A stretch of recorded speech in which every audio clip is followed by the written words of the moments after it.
Our next question takes us back to international policy.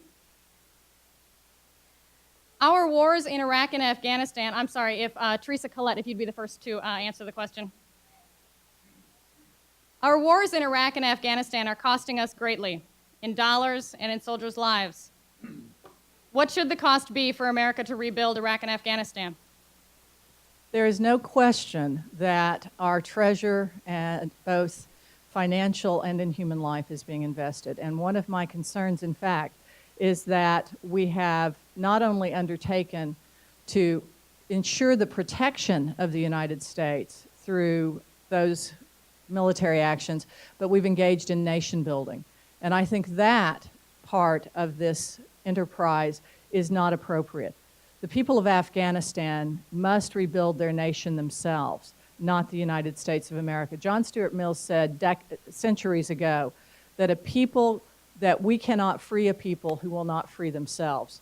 We went into Afghanistan to ensure that the Taliban did not use that country as a base in which to attack America as they did on September 11th.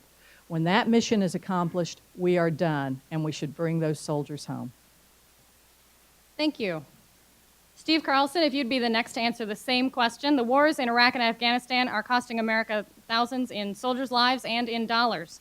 What should the cost be to rebuild Iraq and Afghanistan? Well, I agree with Teresa that we should not be rebuilding those countries. That's not why we went there. And I think that is a total misperception. Shouldn't be doing social engineering. However, we should be doing some rebuilding. Remember why we started this. It was because it was a terror attack. All we're doing is defending ourselves. And what we've got to do is analyze. We don't want to change their constitutions or have different people go to school than they're going to school right now. Not in a war. Now, we can do those through diplomacy and international action, but we're not going to fight a war to make those kind of changes. We simply got to defend ourselves. What we need to rebuild there is the security in the region and the stability of the region and the international cooperation. So there is rebuilding. Now, I don't think that takes a real big budget, except maybe the State Department and people to go work with other countries and with the United Nations. So we do, however, have to fund our defense. Not wasteful defense, but defense that's defending our security. Thank you. Betty McCollum, if you'd also answer the same question. Our wars in Iraq and Afghanistan are costing America thousands in soldiers' lives and in dollars.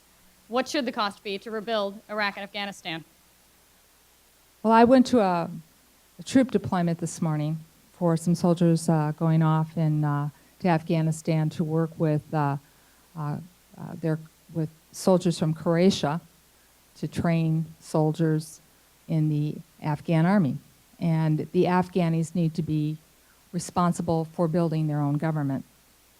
But let's go back and remember, we were attacked on September 11th by Al-Qaeda.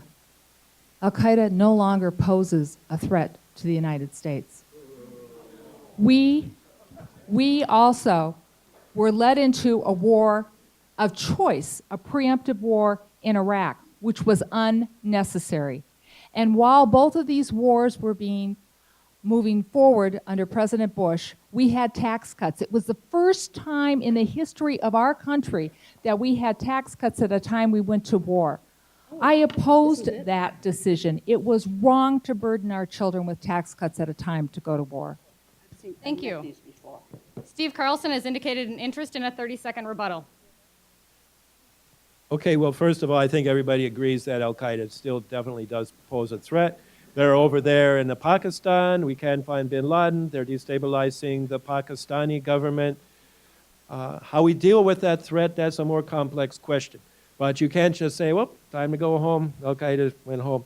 The other thing is, as far as preemptive, I think there was some military justification for cleaning things up in Iraq. And I know people got all over Rumsfeld, but I'm not one of them. I let the generals and the defense people come up with those answers. Thank you.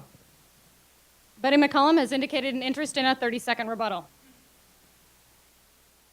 It's public record. It's been out in the public that somewhere around 100 active Al-Qaeda members is what our military intelligence are saying is remaining in Afghanistan. It is We need to regroup and rethink our national security strategy. We are